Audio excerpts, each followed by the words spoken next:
All right, friends, we're going to be learning about how to classify subject pronouns, possessive pronouns, and understood use subject pronouns in sentences using the question and answer flow. We're also going to be identifying the simple subject and the simple predicate in sentences.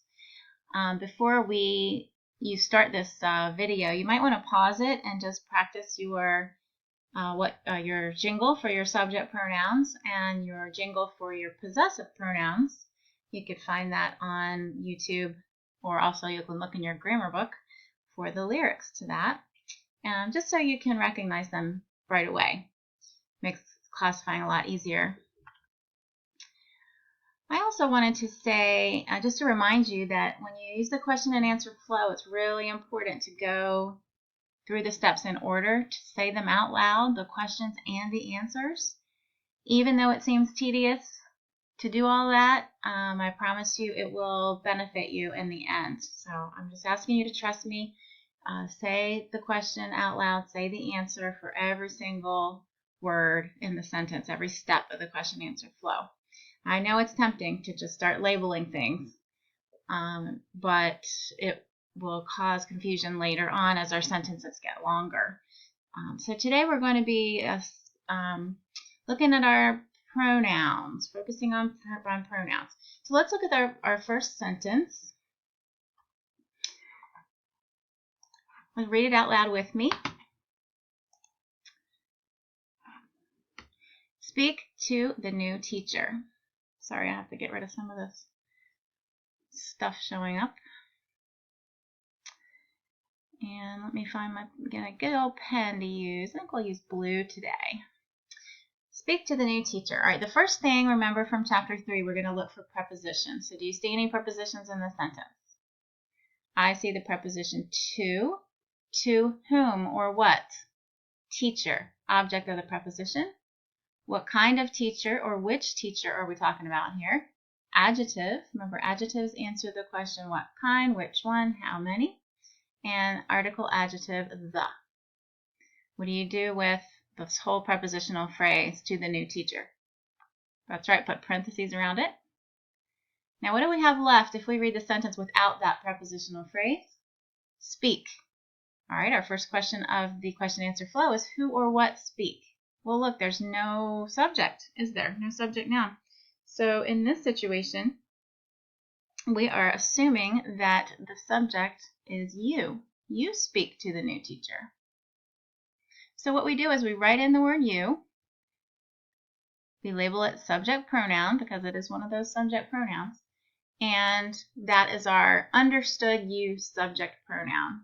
It's like when mom says, go clean your room, or pick up those toys, or give me a hug. She doesn't say, you give me a hug, you clean up your room, you pick up those toys. She assumes that you know she's talking to you. So you is kind of a silent you, but we need to write it in so we have something to label, right? Okay, so let's ask the next question. What is being said about you? You speak. Verb. Okay, we've labeled all the words in the sentence, so let's label our sentence pattern. Subject, noun, verb. Pattern 1. Check. Now you might be asking the question, why is it subject, noun, verb, pattern 1 when you have a subject pronoun verb starting the sentence? Well, just to make things less confusing, we're just going to keep it subject, noun, verb. Even if it's a subject pronoun, we're still going to call it subject, noun, verb, pattern 1. Okay? So we're going to go to the end of the sentence. We see there's a period there. We have a choice. It's period statement declarative sentence, or is it a period command imperative sentence? Well, look at the sentence and you tell me. Speak to the new teacher. Does that sound like a command or a request, or does it sound like a statement that's just giving information? Yeah, I agree with you. I think it's a command or a request. And in that situation, this sentence type is imperative. And the abbreviation is IMP, imp, imperative. All right, let's look at the next. Oh, we're not finished yet. After we label that, we need to go to the verb. Go to the verb. Divide your complete subject from your complete predicate with a line. You're going to underline your complete subject once and your complete predicate twice. Very good. And the simple subject is going to be you, because the simple subject is just a subject all by itself. And the simple predicate is just the verb all by itself. So our simple subject and our simple predicate are you and speak. All right, let's look at the next sentence. She sang in the choir at the White House. What do you look for first? I hope you're saying this out loud with me. That's right. Look for preposition. Preposition in what? In choir. Object of the preposition. Article adjective the. Put parentheses around in the choir. Do you see any other prepositions? At. At what? At the White House. Now in this situation, White House is 2 words, but it names one building. It's the name of one building.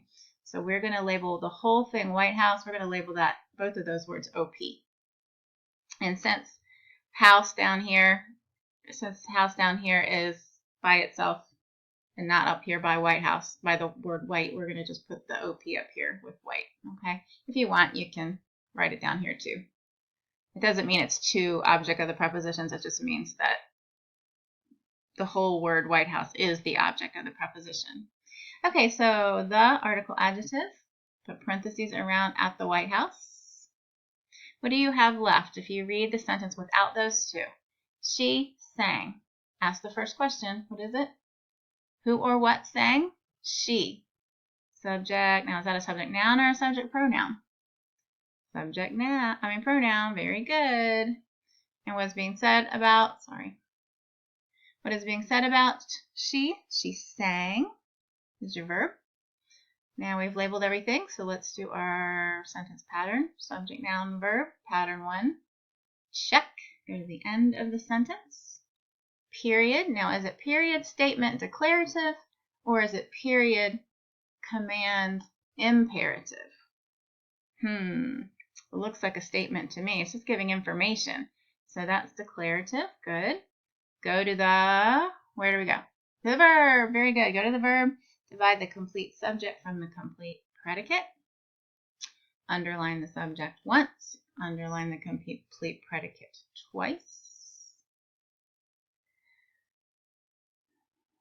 Now let's identify our simple subject and simple predicates. Remember, the simple subject is just the subject all by itself. And the simple predicate is just the verb all by itself. She sang. Very good.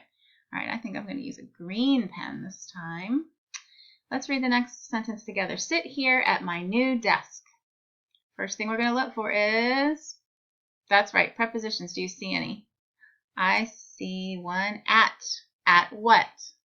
Sit at what? At desk. Object of the preposition. What kind of desk is it? New. Adjective. What kind, which one, how many is always an adjective. New desk. And then my. This is new for us.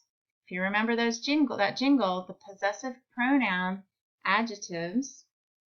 The possessive pronouns are my and our, his and her, its and their, and your. They show ownership.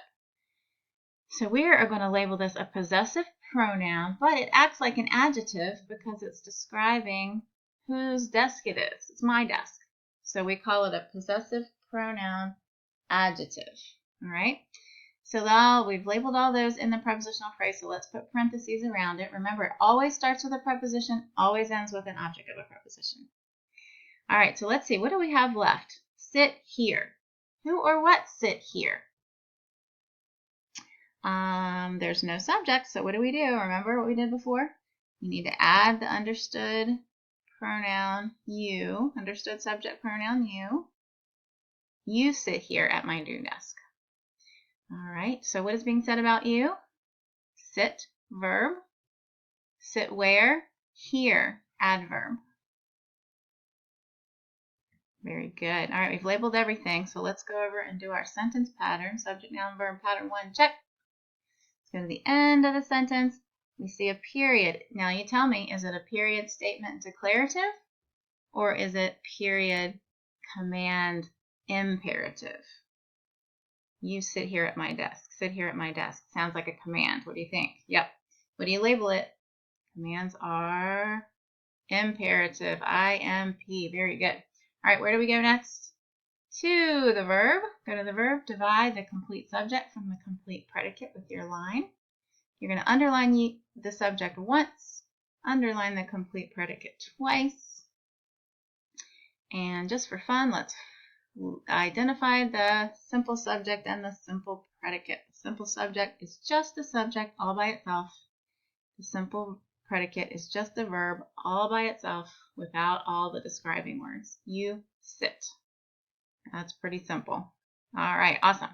Okay, next sentence. I'm going to change my pen again. Let's see, what color do you want to use this time? Let's use gray. I like playing with my pen. All right, my art teacher came to class yesterday in a rainbow wig. Okay, so first thing we look for is what, guys? Prepositions. Do you see any? Ooh, here's one. In. Very good. In what? She came yesterday in what? In a wig, not in a rainbow. She wasn't wearing a rainbow. She was wearing a wig, right? So OP, object of a preposition, wig. What kind of wig was she wearing? Rainbow. Adjective. Is what kind, which one, how many is always an adjective. Article, adjective, a. What do we do with this whole prepositional phrase, in a rainbow wig? That's right, we put it in parentheses. Excellent. Okay, do you see any other prepositions? I see one more. Oh, there it is. Good job. To is a preposition. To what? My art teacher came to what? She came to class. Class is your object of a preposition. This is a short preposition train. And you have your preposition engine and your object of a preposition caboose, and no cars on this one. This is a short little one. All right, now let's read the sentence without those two prepositional phrases. Are you ready? 1, 2, 3. My art teacher came yesterday. Who came yesterday? Teacher. Subject, noun. What is being said about teacher? Came. Verb. Came when? Came where? Came how? Those are our adverb questions. Came when? Yesterday. Adverb. All right, let's go back to teacher. What kind of teacher? Art teacher. Adjective. What kind, which one, how many? Art teacher. Adjective. My art teacher. Now, we just learned about this. We're talking about possession, ownership. Whose teacher? My teacher. Do you remember what we label it? Possessive. Because this person is possessive. Owns that art teacher. Possessive. It's a pronoun, and it's acting like an adjective, so we call it possessive pronoun adjective. All right, we've labeled everything, so let's go label our sentence pattern, subject, noun, verb. Pattern 1, check. Go to the end of the sentence. Oh, we have something new. Exclamation point, strong feeling. So what do we label it? Exclamatory, and that's just the letter E. Go to the verb, came. Go to the verb. Divide the complete subject from the complete predicate with your line. Now let's underline the complete subject once. My art teacher. Underline the complete predicate twice. Came to class yesterday in a rainbow wig. I don't know why she came to class with a rainbow wig, but she did. All right, now let's identify the simple subject and the simple predicate. Remember, the simple subject is just the subject by itself. So it's going to be teacher. You see my little green arrow there? And the simple predicate is just the verb all by itself. So the simple sentence would be teacher came. Teacher came. All right, awesome. All right, we have one more sentence. We're doing great. Hang in there. Almost finished. I'm going to change back to blue. I haven't done blue in a while. All right, first thing we do is read the sentence. 1, 2, 3, go. We played in her fenced backyard with the new puppies today. Awesome. All right, so do you see any prepositions? In, good. In what? In the fence? No. In backyard, yes. Object of a preposition. What kind of backyard is it? It's a fenced backyard. Adjective. Whose backyard is it? Her